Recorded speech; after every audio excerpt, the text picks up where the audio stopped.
Hi, my name is EJ Massa. This ever happened to you? You're at work and your boss rushes into your cubicle or whatever and they're like, quick, we need this project by tomorrow. And then you rush and you complete it by the end of the day and then you email it and then silence. Nothing. And a few days later, your boss emails back like, oh, thanks. We actually don't need this till next week. And so you just twiddle your thumbs for like a week.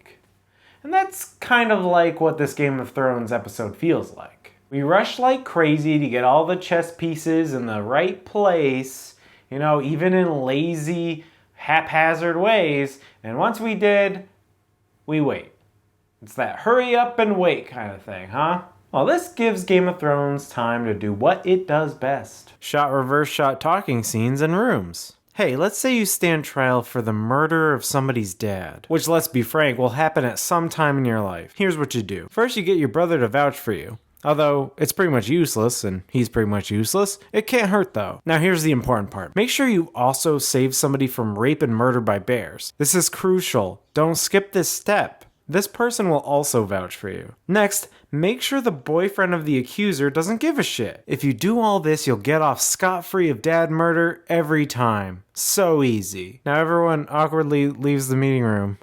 This meeting's over, right? Dany berates Tyrion about Cersei, and honestly, I think she should be more mad since her dragon died in the service of trying to convince Cersei. He should also be punished for wasting our time with that awful plot. Arya asks Gendry about what the White Walkers are like, and he replies with the eloquence of Shakespeare. Bad. Really bad. Jaime is on his reunion tour. He missed last week's episode with all the reunions, so he's on his own reunion tour. So it's his turn to rotate through shot, reverse shot scenes. This time with Bran in the Godswood. Okay, so say you pushed a boy out the window and he became crippled. Here's how you get out of it. Make sure the boy becomes an omniscient being and sees that you ain't all that bad. It's that easy. Jaime's doing everything right here. He's just really great at doing crimes and legally getting away with it. The Jaime reunion tour continues with Tyrion. Do you trust Dany? Of course. I've ruined the plot a bunch of times and she still keeps me around. Let me ask you this. Is Cersei Pargant? Oh yeah, she is pregnant. Help?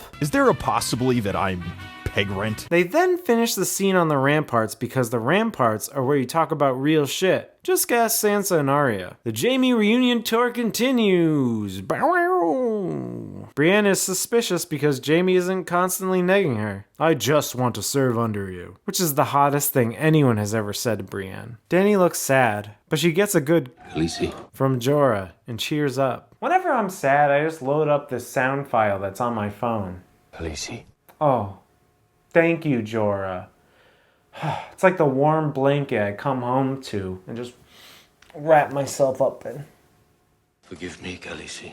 Which is great because the next Game of Thrones spinoff is Jorah's voice. The pilot is just him saying Khaleesi. over and over again. I can't wait for the 27 Game of Thrones spinoffs. Dany interrupts Sansa and Royce passing a scroll back and forth. This is important work. But that's okay because we have much more important things to do. Namely, girl power! Women rulers stick together. Pinky swear? Pinky swear. Okay, you can bone my brother. Lol, even though he's short. Theon borrowed Littlefinger's fast travel jet. He's not using it because he's dead. He has a touching reunion moment with Sansa. Wait a second. I see what you're doing, show. You're giving each of these characters one last sweet moment, then they'll die. Stop, Theon. Stop being cute. They'll kill you. You guys, I'm ready for the next Game of Thrones spinoff. It's called Onion Soup Onion Night. It's gonna be a great show where Davos serves you soup and gives you advice on how to live. Gilly is there too because the actress was cheap to get. Watch as he talks to ugly girls who look like girls who taught him how to read. In the pilot for this show, he tells the ugly girl to go into the crypt. You'll be safe with all the dead bodies. Luckily, no supernatural beings can raise them from the dead. Find out what happens on the next Onion Soup Onion Night. Everybody comes back from the last hearth. The Night King is coming tomorrow. And by tomorrow, I mean the next episode. So you better all have your last cute character moments so that we can kill you off without a guilty conscience. Tormund demands a cute scene with Brienne.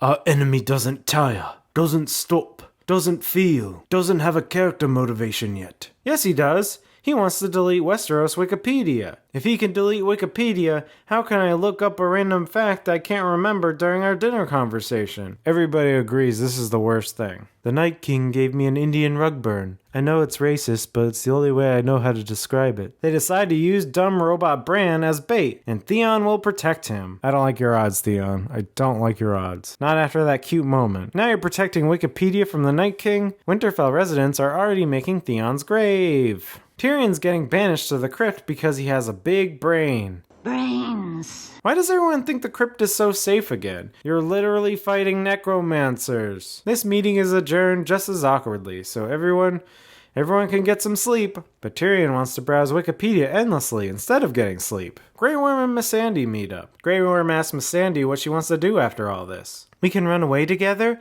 and go to the beach and drink margaritas. Okay, then what? I drink more margaritas the next day? But then what do we do after we're tired of drinking margaritas by the beach? I haven't really thought beyond the margaritas yet. So, what will we do for work? And let's make out. Okay. Up on the ramparts, Sam and Jon are talking about real shit, as you do. Oh my god! It's Ghost! Somebody finally remembered you and stuck you in this quadrant of the frame. I'll take it. I miss Ghost. And the Night's Watch has a beautiful reunion. No! Stop it! You'll all be killed! Tyrion and Jaime reminisce about the last time they were at Winterfell. It was a much simpler time then. Nah, bro, we were much more complex, because we were still going off the books. Suddenly, it's a party with Brienne and Pod. And Tormund, who's super horny. I get it, because there's a horn and he wants to bang Brienne. He talks about his origin story, about suckling giant teats, and is this what he thinks a cute emotional moment is? I mean, it is from a certain point of view. Arya has her cute moment with the Hound. I fought for you, didn't I?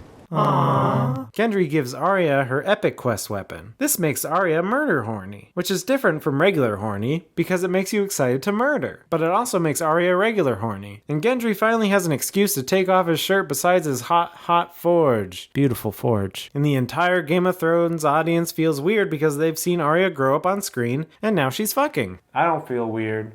I don't feel anything at all. Everyone is killing time by the fire before the big budget episode next week. The conversation naturally leads to how ladies like Brienne can't be knights. Tormund's like, I'd knight you 700 times, right now, in front of everybody. And Jaime's like, easy killer. You've had your cute moment. You wasted it on that TMI Giants Teat story. Now I'll have my cute touching moment with Brienne. A well-deserved moment after many seasons of being apart. Hey, I love this scene. A stunning payoff to Jaime and Brienne's relationship. And it's also a cool reference to the Dunk and Egg short story series, which takes place many years before the events of the show. In fact, you can buy a collection of these stories with the same title as this episode, A Knight of the Seven Kingdoms. These short stories focus on a character named Sir Duncan the Tall. He's a hedge knight, and it's theorized that he might be related to Brienne in some way. Maybe he's an ancestor. Or at least Brienne's a spiritual successor to him because they're both very tall and very chivalrous. So this whole scene brings that underlying richness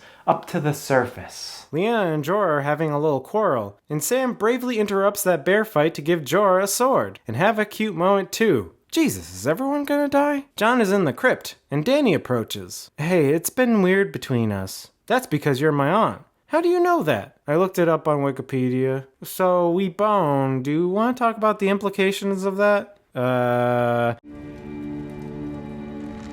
Oh, thank Christ, death is here. And it is here. After all those cute moments that they crammed in here with all the characters, it's anyone's guess who's gonna die next episode. Let me just say this. I enjoyed this episode way better than the previous one. Not only because of the rich, interesting Jaime and Brienne scene, but also because the stakes have become more clear. It's not just about survival, it's about fighting for the memory of humanity. And memory has played a huge role in this series. Whether it's shared trauma or inherited trauma, everything that has happened before or during this season has rippled throughout it with compounding implications. I was concerned after the first episode that all that would be left are stupid little plot things, like who's going to be left on the Iron Throne, and that's not all that interesting to me. Luckily, they set aside some time to tell us what motivates the Night King, how that affects our characters, and what they're actually fighting for. Because what I'm interested in is not the details of the plot. I'm interested in what this show has to say. So I'm glad it's not just going to be the action roller coaster that I kind of assumed it would be. My expectations were so low that I thought that's all we're going to get. And I'm sure we'll get that too, but I'm glad the show is putting in the work to earn it, because that's what made this world so special in the first place. And this episode really succeeded in that regard. Until next time, bye. Excuse me. I said yes. She said, are you being Glenn? And I said, yes, I am. She said, will you do me a favor? I said, sure. Can you just look at me and say, Khaleesi? And I said, sure, yeah, Khaleesi. And she, oh, so thank you so much. So that's kind of weird.